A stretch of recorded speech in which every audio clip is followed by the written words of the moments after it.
ମହୁମାଛି ଆକ୍ରମଣରେ ବୃଦ୍ଧା ମୃତ। ମହୁମାଛି ଆକ୍ରମଣରେ ଜଣେ ମୃତ, ଜଣେ ଗୁରୁତର। ମାହାଙ୍ଗା ବ୍ଲକ ରାହାଣିଆ ପଞ୍ଚାୟତର ଗୋକୁଳପୁର ଗ୍ରାମର ପାଟ ଦେଇ ଗତକାଲି ଜାଲ ସଂଗ୍ରହ କରିବା ପାଇଁ ତୋଟାକୁ ଯାଉଥିବା ସମୟରେ ତାଙ୍କୁ ଶତାଧିକ ସଂଖ୍ୟାରେ ହିଙ୍ଗୁଳା ମହୁମାଛି ଅଚାନକ ଆକ୍ରମଣ କରିଥିଲେ। ତୁରନ୍ତ ତାଙ୍କୁ ମାହାଙ୍ଗା ଗୋଷ୍ଠୀ ସ୍ୱାସ୍ଥ୍ୟ କେନ୍ଦ୍ରରେ ଭର୍ତ୍ତି କରାଯାଇଥିଲା, କିନ୍ତୁ ଆଜି ସକାଳେ ତାଙ୍କର ମେଡିକାଲରେ ମୃତ୍ୟୁ ହୋଇଥିଲା। ତା ସହିତ ଗ୍ରାମର ଆଉ ଜଣେ ବ୍ୟକ୍ତି ବୀରେନ୍ଦ୍ର ଦାସ ମଧ୍ୟ ଗୁରୁତର ହୋଇଥିବା ଜଣାପଡ଼ିଛି। କିଛି ଦିନ ପୂର୍ବରୁ ଏହି ମହୁମାଛି ଆକ୍ରମଣରେ ଅନେକ ଲୋକ ଆହତ ହୋଇଥିଲେ।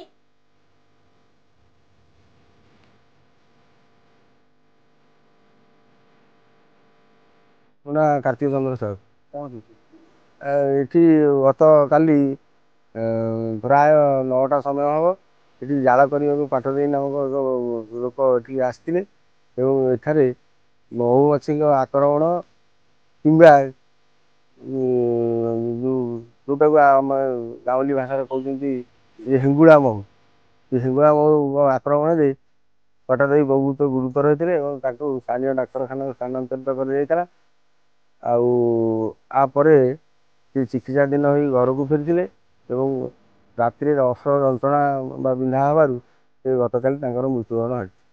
ଆଉ ଏବଂ କିଛି ଦିନ ତଳେ ଆମ ସ୍ଥାନୀୟ ଲୋକଙ୍କ କହିବା ଅନୁସାରେ ଏଠାରେ ମଧ୍ୟ ମହୁମାଛିଙ୍କ ଆକ୍ରମଣରେ ମଧ୍ୟ ଅନେକ ଲୋକ ଗୁରୁତର ହୋଇଥିଲେ ଏବଂ ସେ ନ ଜାଣିପାରି ଏଭଳି ଏକ ଅକାଣ୍ଡ ଅଶୋଭନୀୟ ଘଟଣା ଘଟିଛି।